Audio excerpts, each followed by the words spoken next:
طب علي عبد الله صالح احنا قلنا قيد علي عبد الله صالح. اقول لحضرتك يا اخي علي عبد الله صالح، لا حول ولا قوه الا بالله. ما احكيها بقى. اتفضل. بعت له رساله لما كان بيحارب الحوثيين. امم قلت له يا سياده الرئيس، يعني لا يجوز لك كرئيس ان تحارب اهل وطنك، وخصوصا هو زيدي زيهم. فارجو يعني ان يكون في تفاهم وفي حوار افضل من الحرب. ما ردش علي، فمسكت التليفون وطلبت صادق الأحمر رئيس ابن عمه. لا، صادق الأحمر بتاع قبيلة شيخ القبائل. فالراجل قال لي والله تمام يا فضيلة المرشد، وأنا إن شاء الله هعرضها على الرئيس الصبح.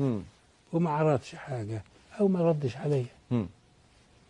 فيعني بعت جبت الإخوان فقالوا لي الحقيقة يعني إنه للأسف الشديد يعني السعودية كانت بتديله فلوس عشان يحارب. فاسكت. وجت السعودية برضه بعتت جيشها يحارب.